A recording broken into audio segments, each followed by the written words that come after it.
A lot of this isn't going to make sense to you, and I'm sorry about that. I'm just going to start at the beginning, with the house.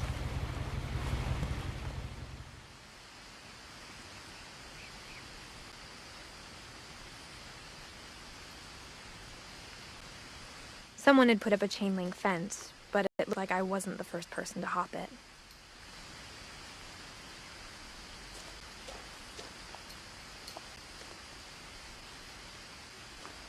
My brother Milton disappeared when I was 4. It was like the house just swallowed him up.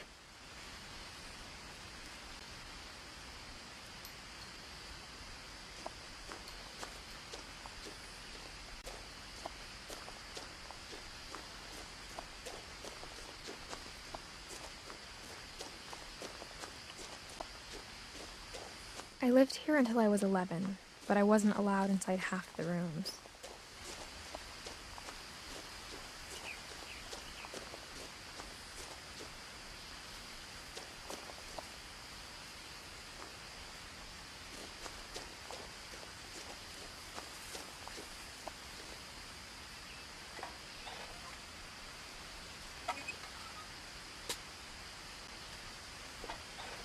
Inside the mailbox were bills from 7 years ago, marked urgent, open immediately.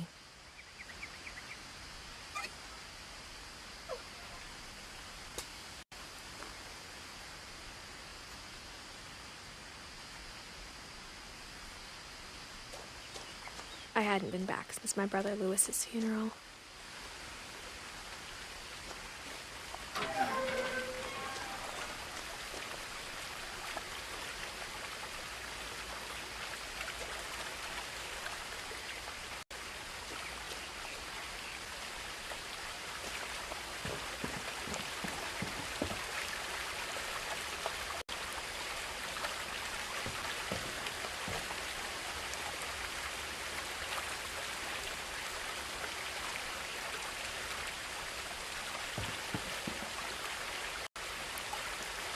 In her will, my mother left me a key, but didn't tell me what it unlocked.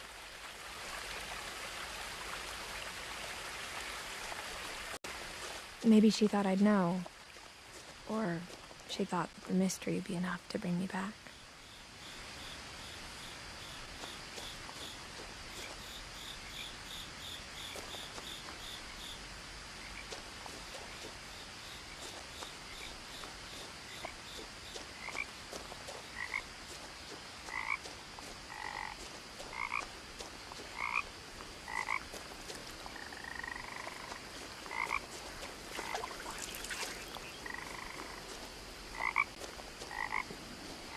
The truth is, even after I inherited the house, I never thought I'd come back to it.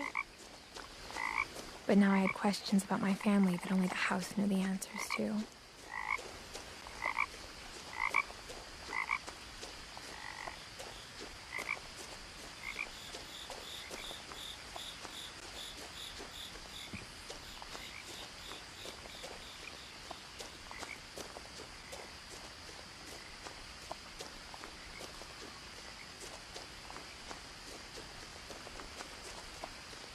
No one had driven this way in a long time, but I saw a few hoof prints.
The woods around the house have always been uncomfortably silent. As if they're about to say something but never do.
The house was exactly like I remembered it, the way I'd been dreaming about it.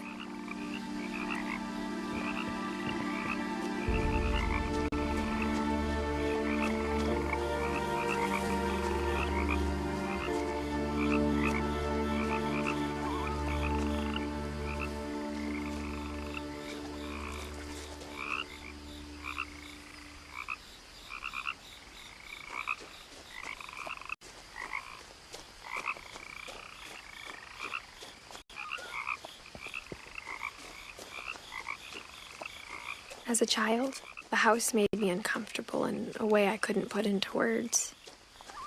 Now, as a 17-year-old, I knew exactly what those words were. I was afraid of the house.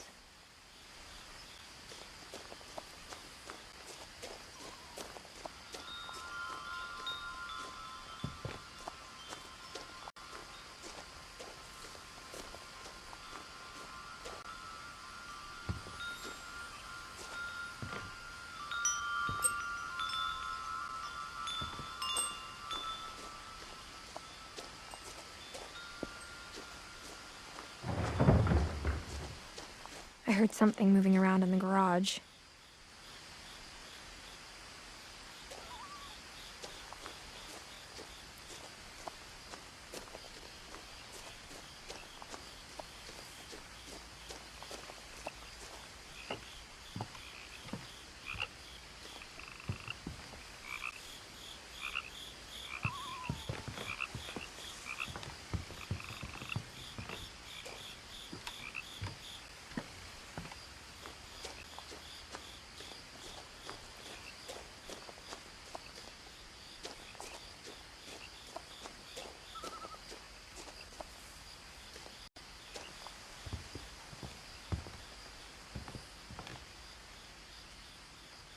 I hoped the key might unlock the front door. It didn't.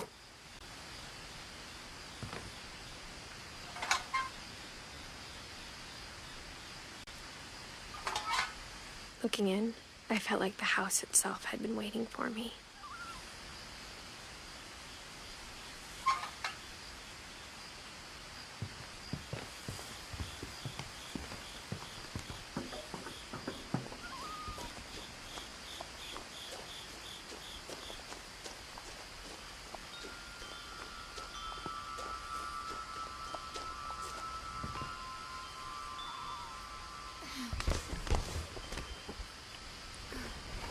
Crawling through the doggy door used to be a lot easier when I was 11.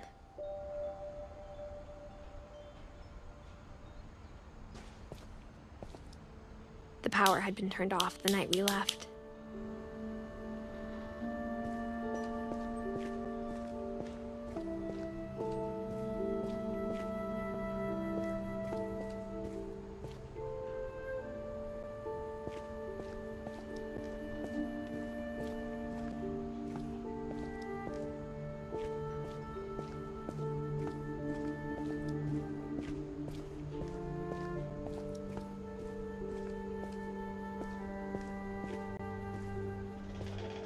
For the first time in years,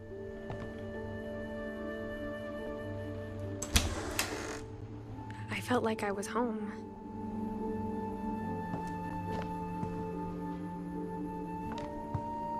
But instead of a family, there were just memories of one.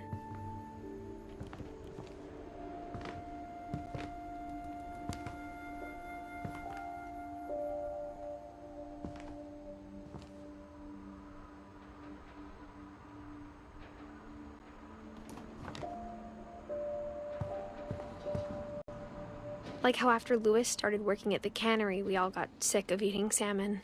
Except our cat, Molly.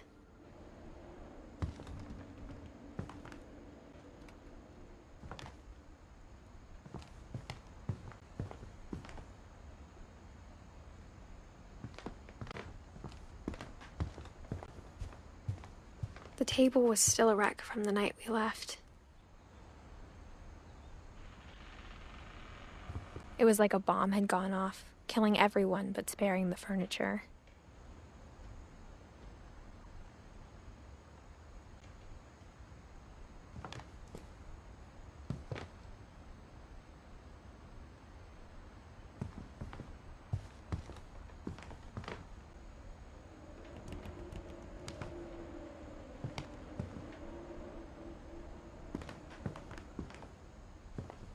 My mom was the only one of us who could imagine Great-Grandma Edie living in a nursing home.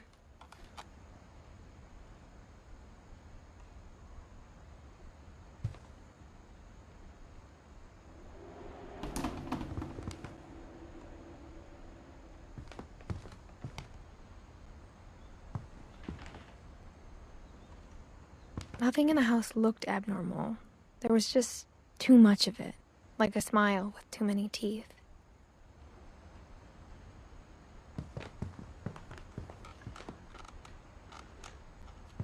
Even the fireplace had a story. Edie told me the bricks came from the original house, after it sank.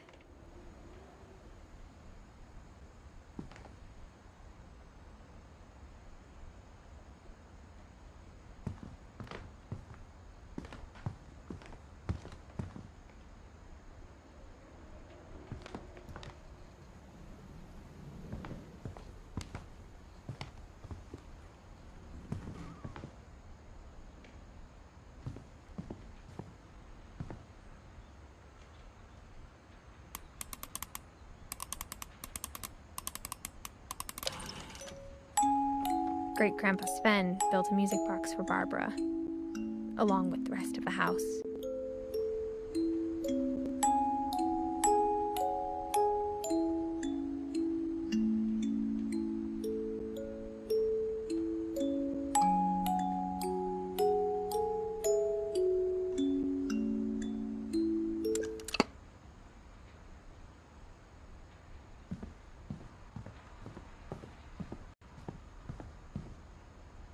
My mom wasn't much of an optimist, but she never stopped believing that my brother Milton was alive.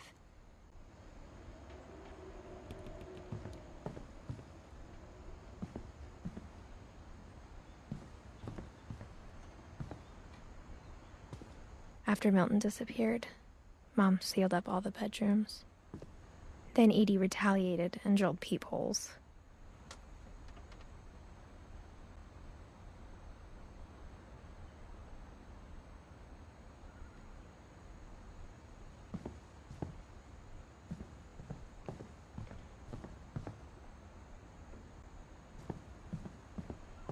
I spent a lot of time playing in Great Uncle Walter's room.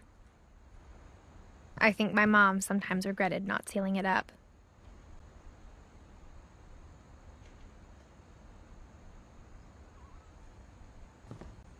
Louis told me there were secret passages, but I never believed him.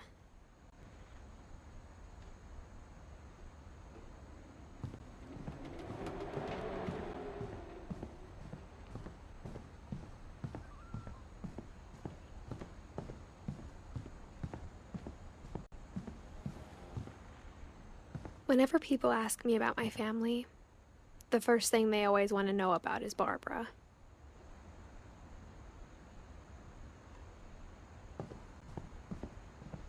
Edie's father, Odin, built the original house.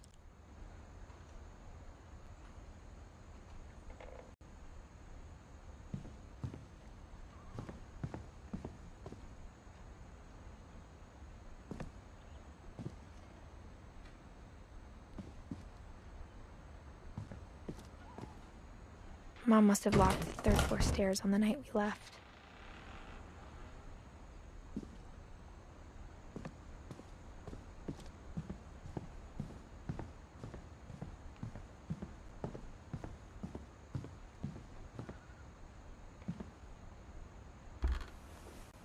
My Grandpa Sam spent 7 years sharing a room with his dead brother, Calvin.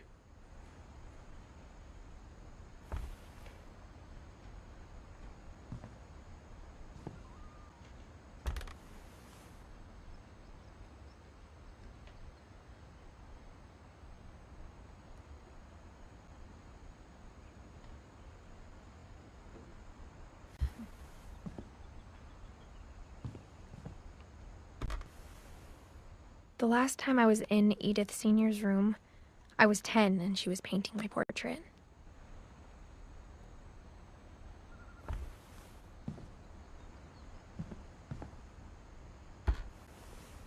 As a kid, I just assumed every house had peepholes and sealed rooms you weren't allowed inside of.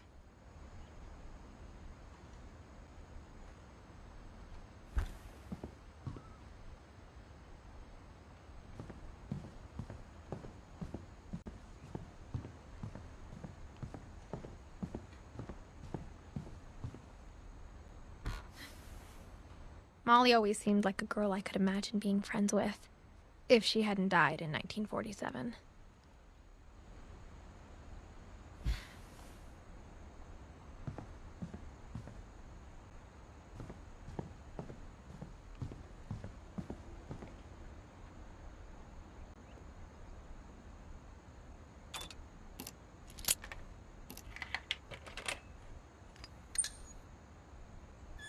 Turns out, my mom was really good at keeping secrets.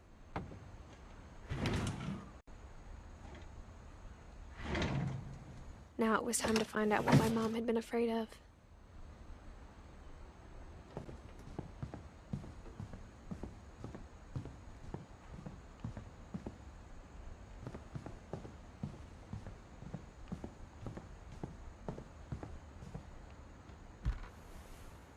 Barbara was a child star for 2 years, until America grew out of it.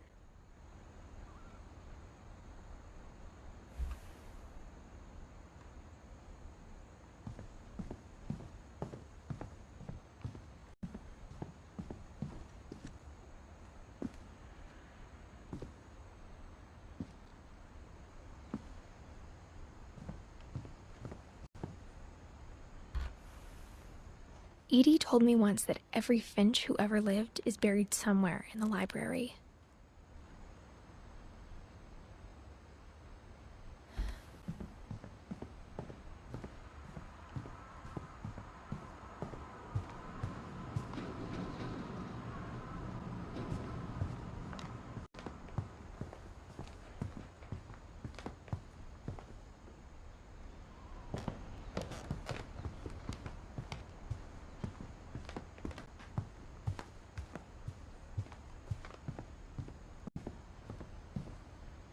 Mom always told me to stay out of the basement, so I wasn't too surprised when the key didn't fit.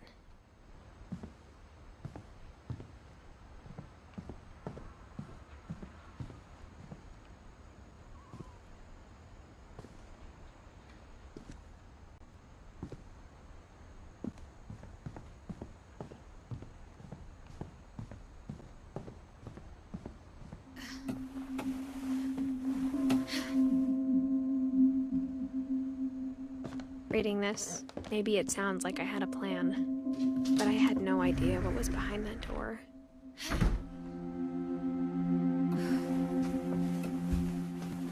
Just like I had no idea where all this was gonna lead.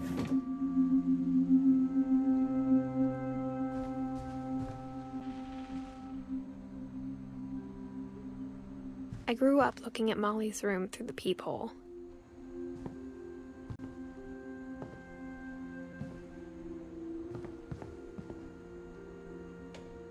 Molly's gerbil had a tiny bedroom with its own even tinier gerbil cage.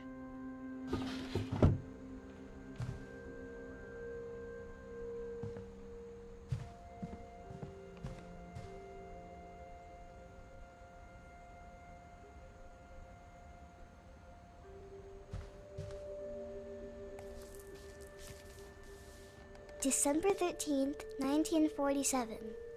Dear Diary, I'll be gone soon, but I wanted to tell somebody about what's gonna happen. It started when Mom sent me to bed without dinner. I woke up and I was starving, so I looked around for something to eat.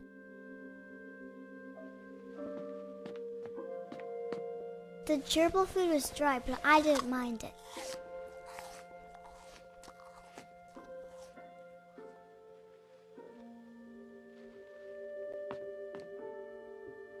My Halloween candy was all gone.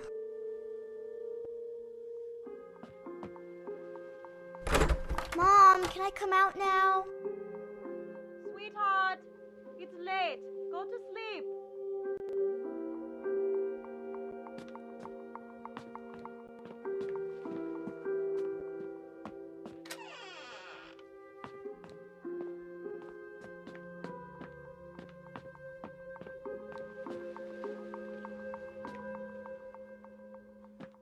I thought about eating Christopher, but I held back.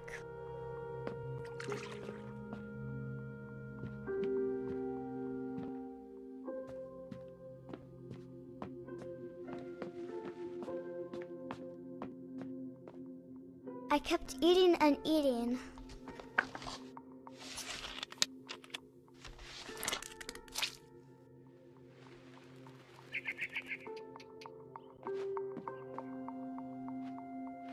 I ate a lot of things that night.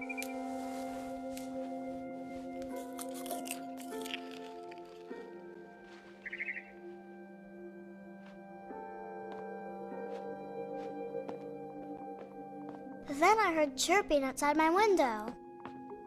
It was a barn swallow going back to her nest. I reached out for her.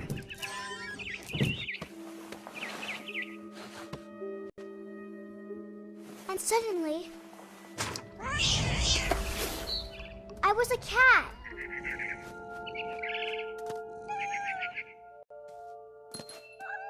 I tried to be quiet, but the bird was really scared.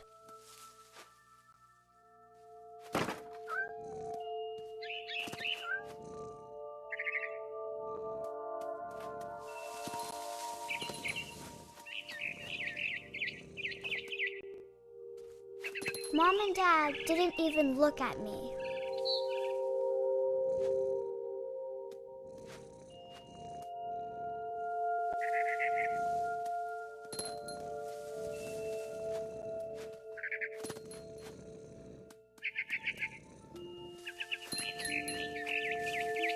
I jumped and I almost got her.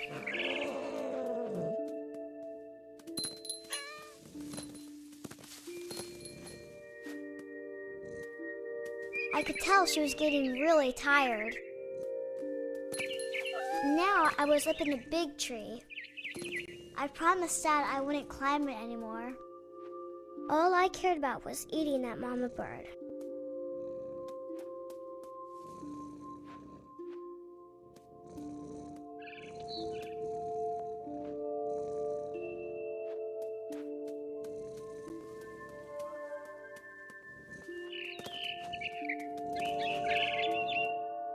I gobbled her up.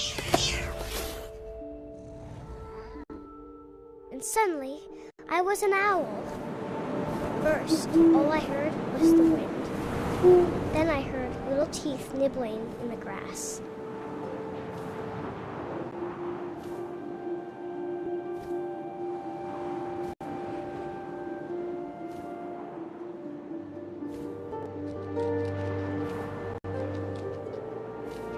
Rabbits.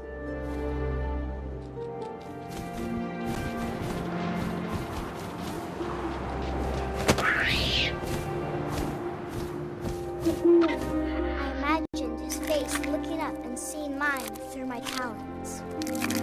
I swallowed him up, and and I didn't chew one bit. Then I flew off to find something bigger.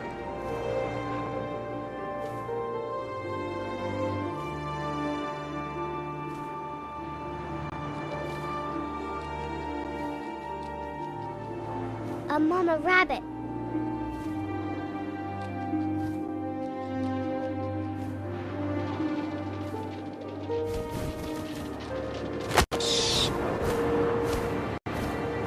She was almost too big to carry. I started choking, but I couldn't stop eating. And suddenly, I was a shark.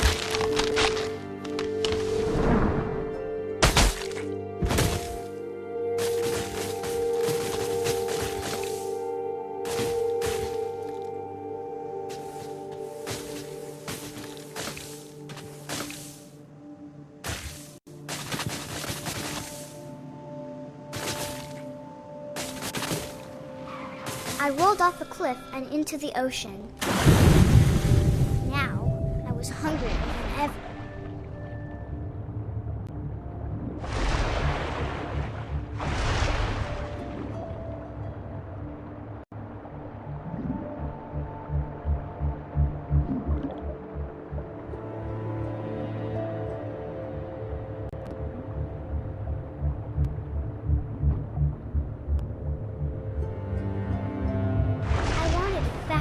Juicy seeds.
Tasted really good.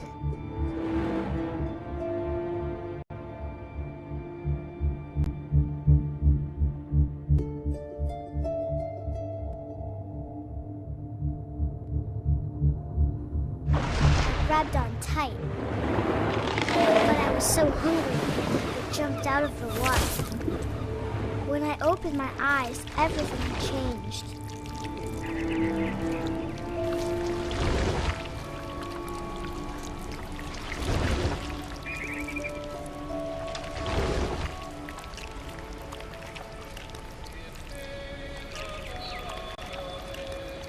Now I was a monster, and I smelled people everywhere.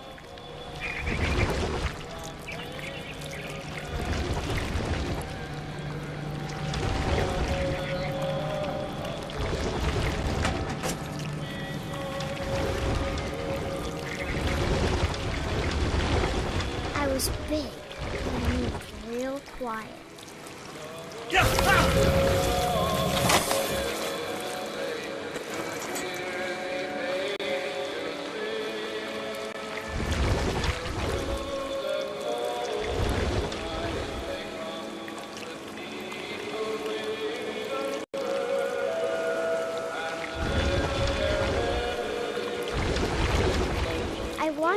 stop, but also I didn't.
Passenger, I was still hungry. And across the water, we smelled something new. Something I had to have, so I swam towards it.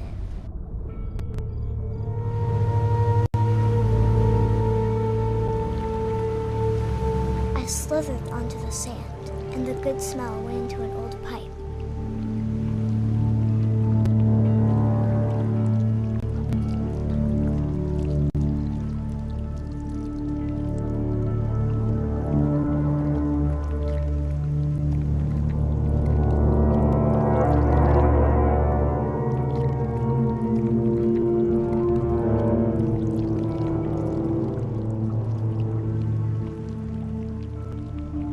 Closer and closer.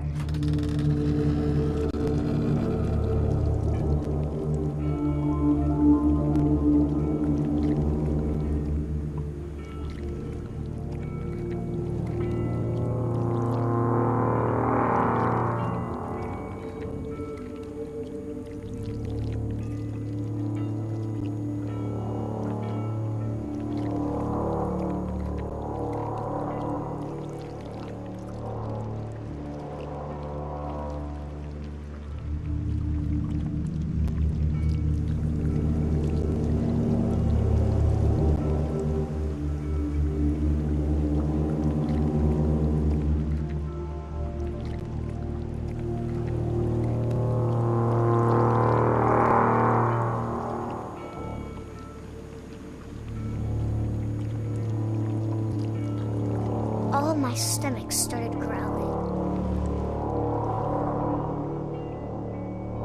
And suddenly, I was me again. I held my breath for a long time, but I couldn't hear anything.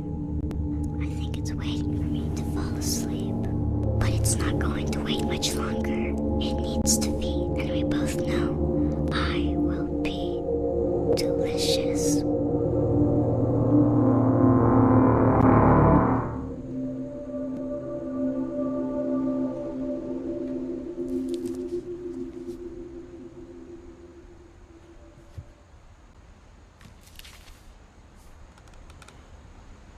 I'm not sure if I believed all of that, but I'm sure Edie would have.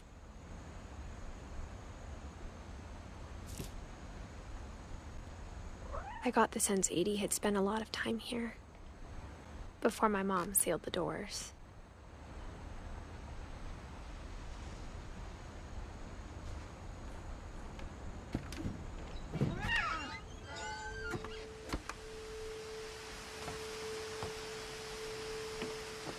This will be obvious later, but my mom never told me any of these stories.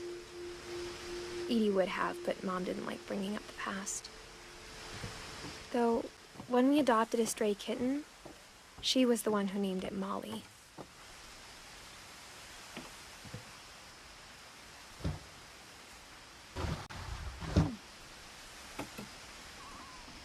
I spent a lot of time in Great-Grandma Edie's room.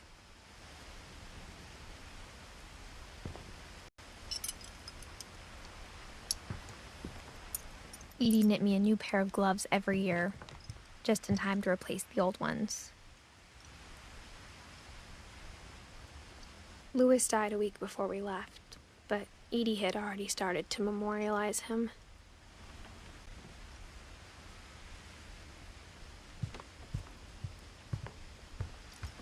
Edie gave a big interview about a mole man living under the Finch house. My mom was furious.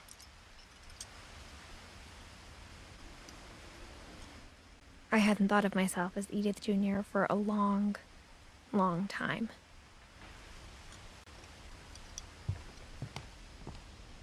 When Edie told people Sven was killed by a dragon, she could also have said he was building a dragon-shaped slide that collapsed. She could have, but she didn't. Even in her 90s, sometimes Edie seemed a lot younger than my mother.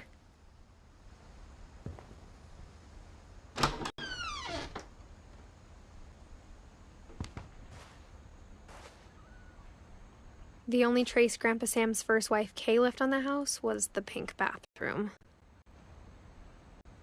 It was a pretty big trace.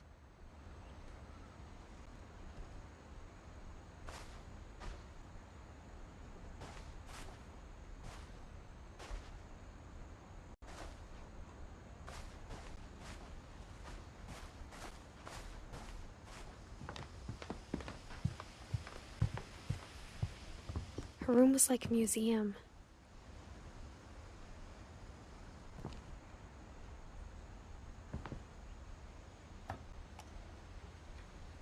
For 500 years, the Finches have been famous throughout Norway for their fortune and misfortune.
Sven gave Sam an old camera he'd refurbished. He never put it down. There's a secret in this bathroom. It's in the last place you would look. It isn't in the cupboard. It's hidden in this book.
From the paintings on the wall, it was clear my brother Milton had been here before me.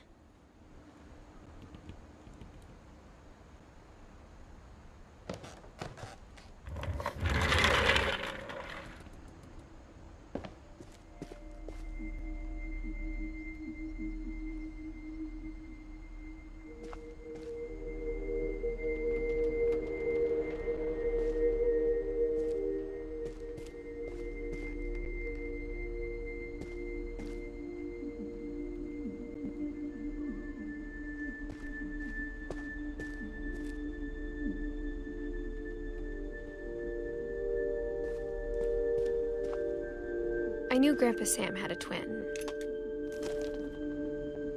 and that he never talked about him.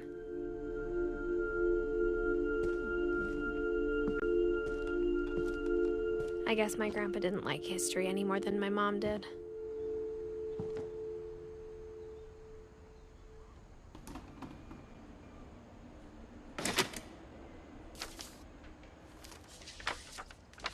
How I Want to Remember My Brother by Sam Finch. The thing I remember is that when he made up his mind, that was it.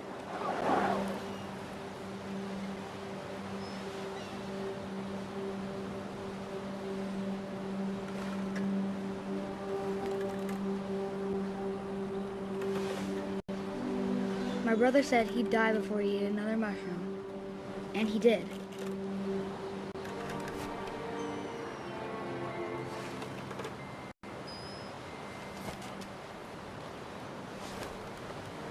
At Barbara's funeral, we swore we'd never be afraid again, and he wasn't. I think Calvin always wanted to fly.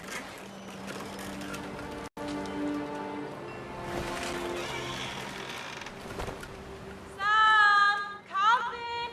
Dinner's ready! Coming! But that day, he finally made up his mind to do it. I told him going around was impossible. Maybe if I hadn't said that.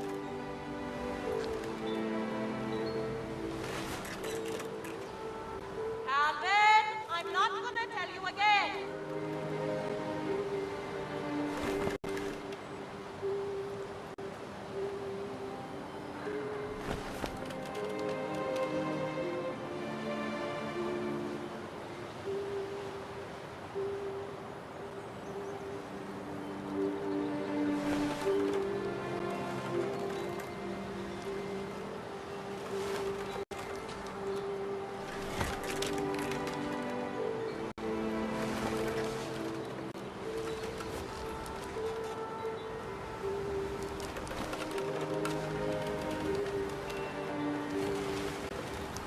Maybe if the wind hadn't picked up,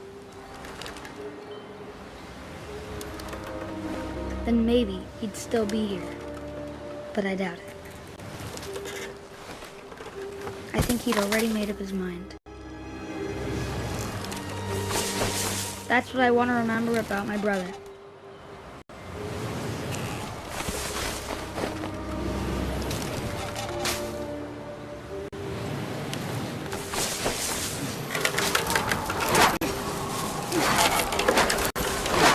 The day he made up his mind to fly. And he did.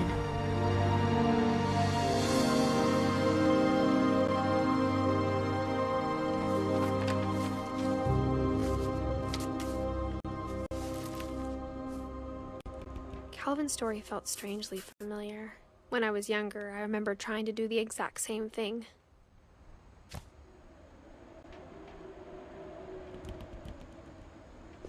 After the funeral, Edie roped off Calvin's half of the room.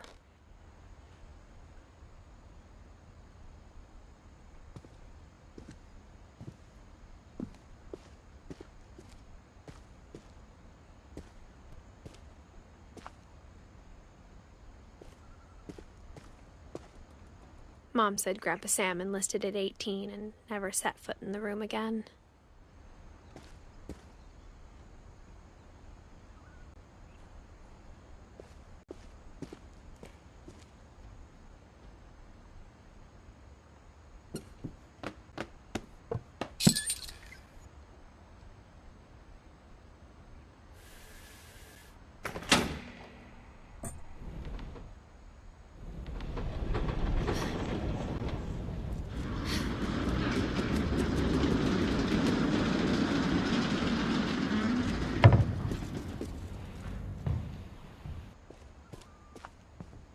The passages were a pretty tight fit. They'd obviously been built for smaller hands and bellies.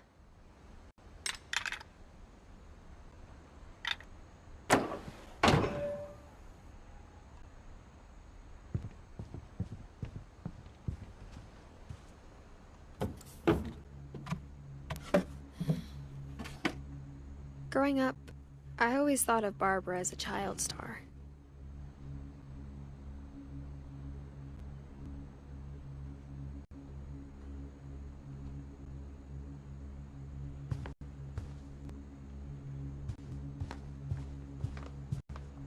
I never thought about how hard it must have been for her afterwards.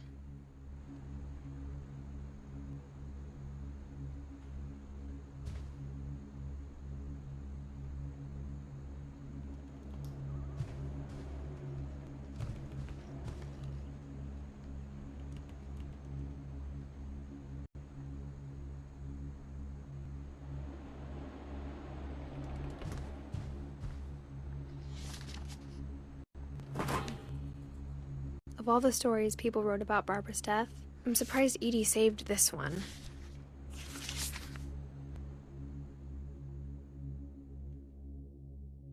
Old Jack here with another ghastly tale inspired by America's most unfortunate family. I'm calling it The Surprise Ending of Barbara Finch. As a child star, Barbara was famous for her scream. Now at 16, she was all washed up, a has-been. But in a lucky break, she'd been asked to perform her signature scream at a local convention for monster movie fans. It was just the boost her career needed. Unfortunately, her scream hadn't aged well. Getting better. I think you just need the right motivation. Her biggest fan and current boyfriend, Rick, was about to demonstrate when... Now that was a great scream. It was Barbara's father, Sven.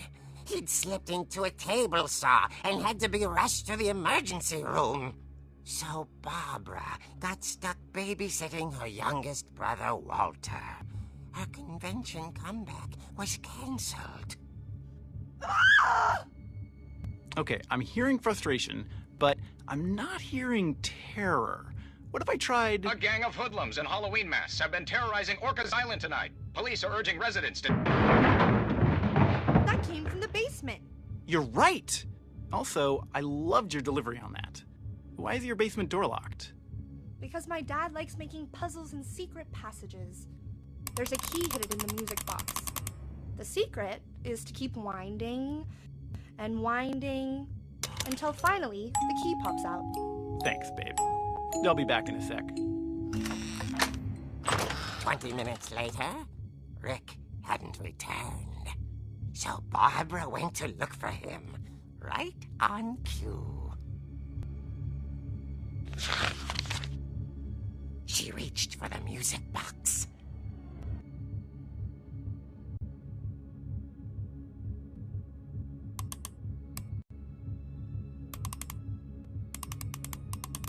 And as she wound the key, she listened for Rick, but the house was silent.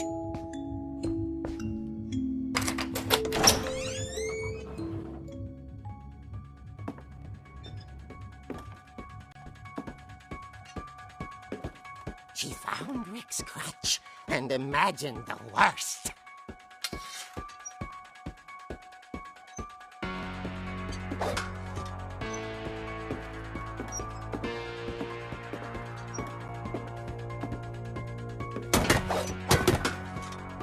The gang's leader is the infamous Hookman killer, Dr. Carl Hamill, who impaled and then ate his family 10 years ago tonight.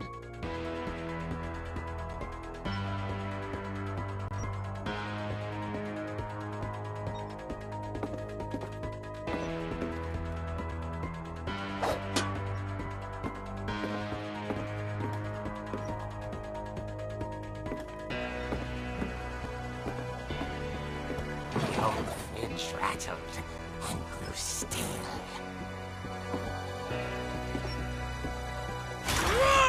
Oh dear!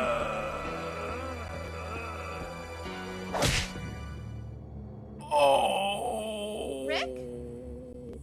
Barb, relax. I I was just trying to scare you to help you find your scream. Well, I'm not scared, Rick. I'm furious. Then act furious.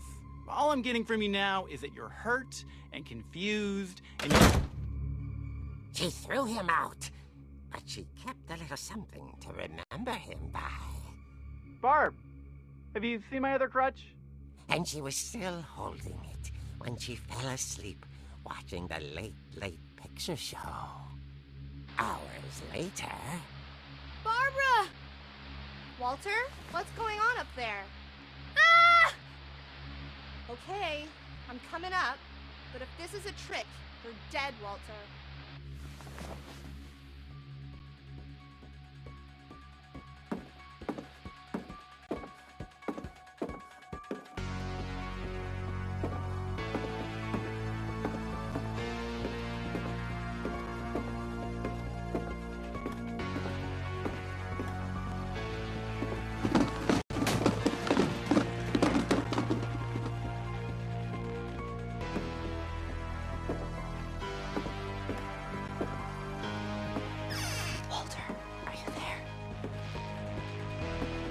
Walter vanished, but his bedside radio was still on.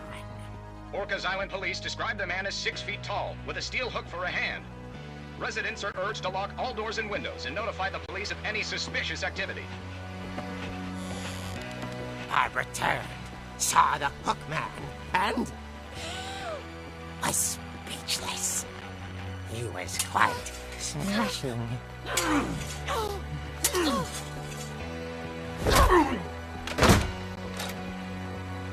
And where he was, he couldn't get enough of Barbara. Okay, Barbara, there's gotta be another way out of here.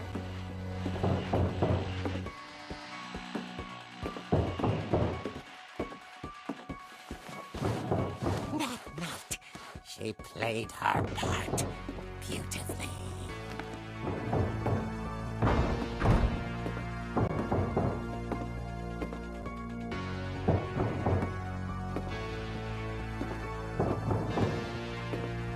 She thought about abandoning Walter, but just couldn't do it.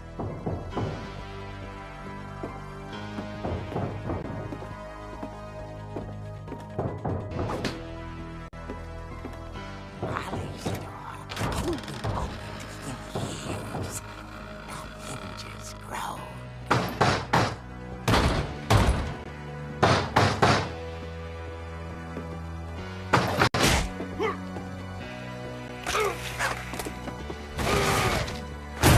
He wasn't moving, but she sensed the story might not be over yet.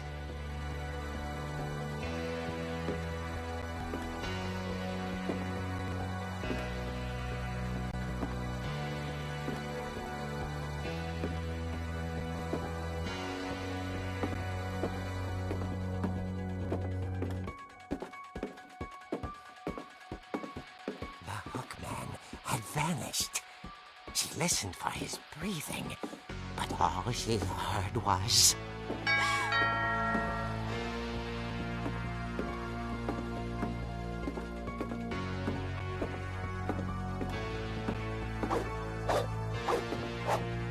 Someone at the door was dying to speak to young Barbara. At the door, she heard whispering. It was coming from inside the house.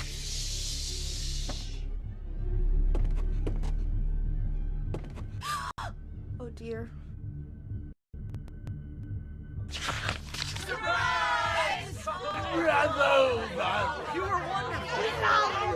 The monsters had come to surprise her. For Barbara, it was a dream come true. Then she saw what kind of monsters they were, and she realized what was about to happen. She was going to be famous. And with her final breath, Barbara Finch gave the performance of her life.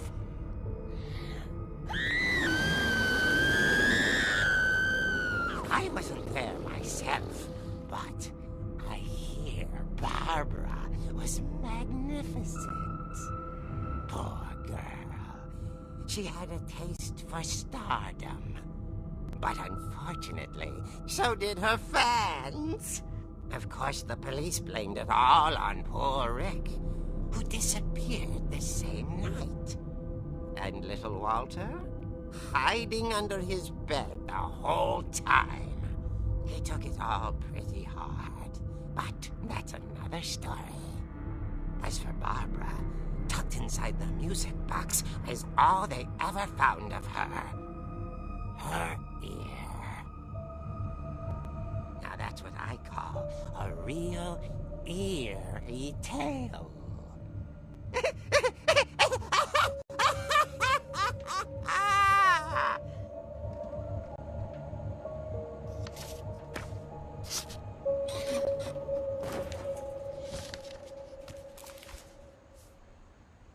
Edie told me all Barbara wanted was to be remembered, as absurd as that comic was.